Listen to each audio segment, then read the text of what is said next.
Dressing রুমে board সভাপতি তো প্রথম থেকেই একদম ছিল, খেলা শুরু হওয়া থেকে শেষ পর্যন্ত পুরোটা সময় উনি ছিলেন, আমরা সবাই সেখানে ছিলাম, অন্যান্য ডিরেক্টররাও সবাই ছিলেন। তো 180 যখন, লাইক 180 প্লাস একটা টার্গেট যখন ছিল যে মোটামুটি অ্যাচিভেবল, তখনই কিন্তু সেই সময় থেকে আমাদের হার্টবিটটা আর অনেক বেশি ফাস্টার ছিল। কারণ যেটা দেখা গেছে যে একটু রেগুলার স্কোর যেটা 250 এগুলো আসলে এক ধরনের মাইন্ডসেট নিয়ে খেলা হয়, একটু লো স্কোরিং হলে তখন সেখানে মাইন্ডসেটটা আবার অন্যরকম হয়ে যায়। লো স্কোরিং ম্যাচ সবসময় টেনশনের।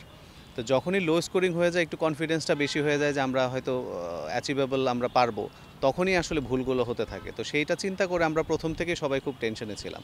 ইনফ্যাক্ট আমি আর জালাল ভাই আমরা তো আপনাদের এখানে ছিলাম, প্রেস বক্সে ছিলাম। তো ফার্স্ট বলে যখন উইকেটটা চলে যায়, আমি ঠিক সেই মুহূর্তেই উঠে জালাল ভাইকে বলি যে না, আমরা এখানে আর বসা যাবে না, যেখানে আমাদের ভালো একটা বাংলাদেশকে দেখছিলাম আমরা সেই জায়গায় ব্যাক করি। তো সাথে সাথে চলে এসেছি। তো তখন ড্রেসিং রুম, আমাদের প্রেসিডেন্ট বক্সে ওরকম একটা সিচুয়েশন ছিল যে আমাদের বের হয়ে আসতে হবে এই বৃত্ত থেকে। সেইভাবেই আলোচনা, আমরা নিজেরা আলোচনা করছিলাম আর দেখছিলাম যে প্লেয়াররা কীভাবে করে। তো যেহেতু একটা টার্গেট সহজ ছিল, খুব বেশি বড় টার্গেট ছিল না, আর ওয়ান ডেতে তো আমাদের প্লেয়ারদের এক্সপিরিয়েন্স আল্লাহর রহমতে টি-20 বা টেস্টের তুলনায় একটু ভালো। তো ওরা এই জিনিসটা অ্যাচিভ করতে পারবে যদি তারা মাথা ঠান্ডা করে সিঙ্গেলসের উপরে খেলতে থাকে, এটি আলোচনা হচ্ছিল এবং তাই হয়েছে। বোর্ড সভাপতিও বারবার সেটিই বলছিল যে ওরা যদি এখন বড় শট খেলতে যে উইকেটটা না লস করে, তাহলে কিন্তু আমরা এই যেই স্কোরটা আছে সেটা অ্যাচিভ করতে পারবো। সত্যি কথা বলতে কি, যে যখন 9 উইকেট চলে গেছে তখন আসলে আর টেনশনের কিছু ছিল না, তখন আমরা মোটামুটি ধরেই নিচ্ছি এখন আর তো সময়ের ব্যাপার। বাট ওই 9 উইকেটের পরে যখন যেই রিকোয়ার্ড টার্গেটটা ছিল সেইটা যত কাছে আসছিল, তখন আস্তে আস্তে সবার হার্টবিট বাড়া শুরু হয়ে গিয়েছিল। বাট আমরা যখন মুশফিক মাহমুদুল্লাহ যখন ব্যাটিং করছিল সেই সময়টা প্রচণ্ড টেনশনে আমরা ছিলাম যে ওদের দুজনের উপরে অনেক কিছু নির্ভর করছে, ওরা যদি সিঙ্গেলস বের করে নিয়ে আসতে পারে তাহলে আমাদের জন্য সহজ হয়ে যাবে, পরে যারা আছে তাদের উপরে সেই প্রেশারটা আর পড়বে না।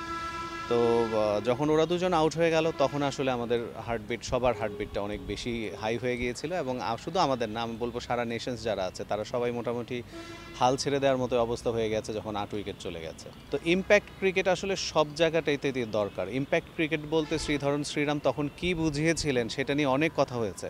তো এটা আসলে দরকার হচ্ছে সেই জিনিসটা যে যখন যেই পরিস্থিতিতে যেই ধরনের খেলাটা দরকার, ঠিক সেই জিনিসটাই ইম্প্যাক্ট ফেলে, যেই এই খেলাটা মূল খেলার মধ্যে ইম্প্যাক্ট তৈরি করতে পারে, সেটাই আসলে ইম্প্যাক্ট ইনিংস বলা হয়।